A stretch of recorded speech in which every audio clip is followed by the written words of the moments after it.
There it is. Here's the new part of the retaining wall. All along here. It's all going to get stuccoed with a brick topper. Mike is currently working on that brick topper that I had talked about. From that corner on has been his daily work. And then this whole face of the retaining wall will be stuccoed.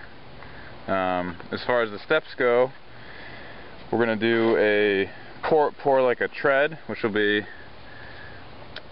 like a 2 or 3 inch thick piece of concrete that'll sit on top of each step and overhang slightly over the edge, and we'll have a nice grip to walk along. Here's the other part of the new pour.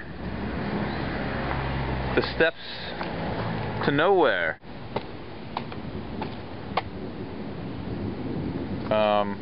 Meets up with the foundation of the existing build, and it's going to be an entrance into the mudroom. That little C shape carved into the earth is where the mudroom foundation is going to be. Just keep watering the concrete every day.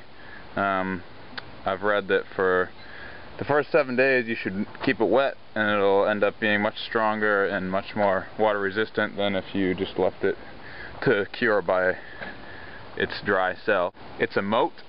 It's like a moat.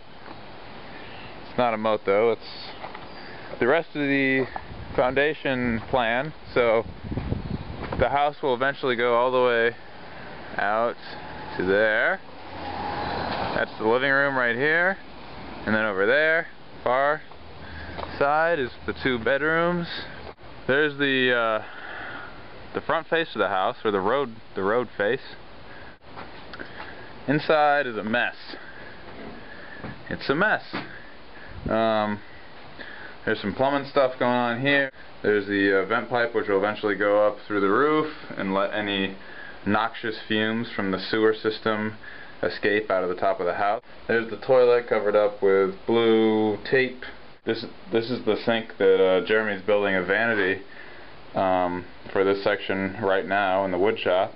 The triangle window, and then the opening window. Here's the archway into the kitchen.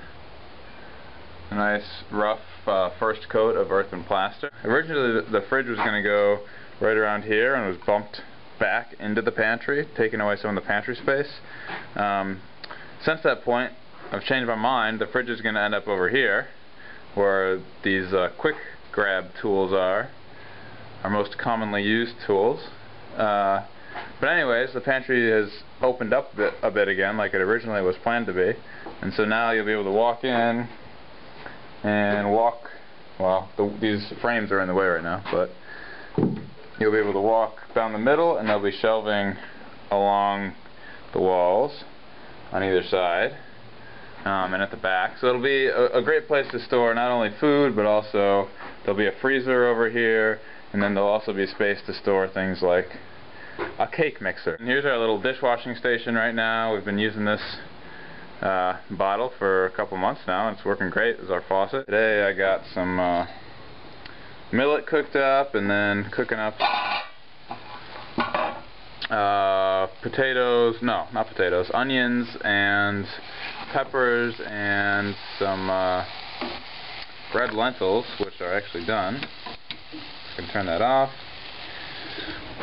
And a cabbage salad. Here is the catwalk, which will be finished eventually someday and will allow you to clean the windows, among other things. And then the loft space, which could end up being an office area. Probably not for my parents, probably just a storage area. The back door, we go to the backyard. Well, here's 3 piers. 1, 2, 3. That's for the back deck. It's going to rest on those piers. You just walk right out to it without any step or anything. It's at that level of the door. And it'll have a trellis above it with some cedar posts and beams, and hopefully some grapevine. Here's the whole clay pile that'll be used for cob later on. The shed is still intact and handsome. Here's a bunch of concrete stuff that we poured with the extra concrete from the pour the other day. last minute forms to make some pavers, and then some more of these piers that are ever so popular. And then here's our beautiful when it's wet Urbanite foundation. Its colors are all saturated. I really like that look. In the sunlight, here's that same wall that you saw after the rain. It's not quite done yet, but you have to imagine a nice cob wall on top of that. A little walkway, or gateway rather. Here is what will be the meditation studio. There's the entranceway, there's the foundation wall, and there'll be like a little bed in here, a little place to meditate, do pottery, read, relax, kick back. Fire for our cookouts at night sometimes. Here's the side of the shed. We still have not built that earthen oven yet, but it's gonna go right around here on this octagonal section of the pad. Here is the extra tool storage area as I walk back to get the full view, with slab wood that we got for free off Craigslist from a local sawmill, like a backyard sawmill that some guy operates. It's all pine slabs. I'll get a close-up. So, you know, it's like one side is flat, one side is still curved. There's the inside of the shed. I shouldn't turn it. But it's got a window out back and a window in the front, and then a whole bunch of tools on the wall. The garden, with a hammock. Here are lima beans. The main occupant of this triangular bed is squash. Sweet potatoes over here. Some cucumbers starting here with flowers. And some more cukes over on the close side of that far bed. And then some stinging nettle and some lemon balm and some short little peppers and some tall big tomato plants.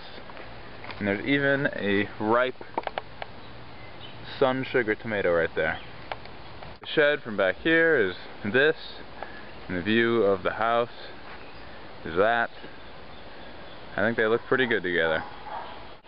I almost forgot to mention the plumbing that I've been working on the past couple weeks, or mostly 2 weeks ago. I guess I was doing it, but here's under the crawl space, or in the crawl space rather, under the house.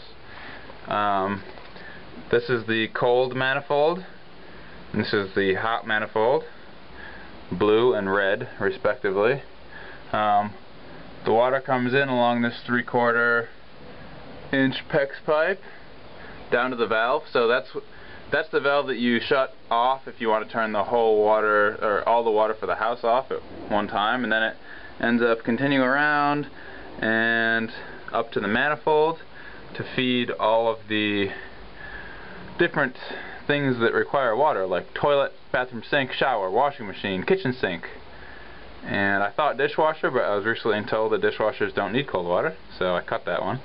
And it loops back around, feeds the nothing right now, but it will connect to the hot water heater, and then from the hot water heater comes the red, once it's hot, up into the hot manifold, which goes to the same things, except it doesn't go to the toilet, because the toilet doesn't need hot water.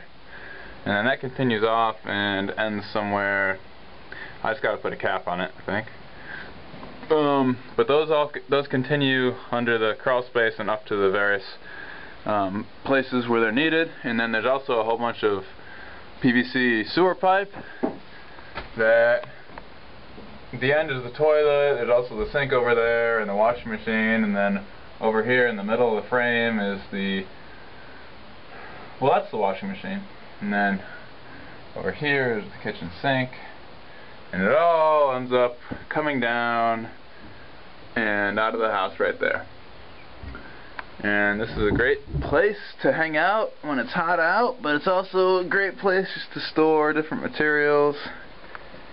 And there are the doors. Alright.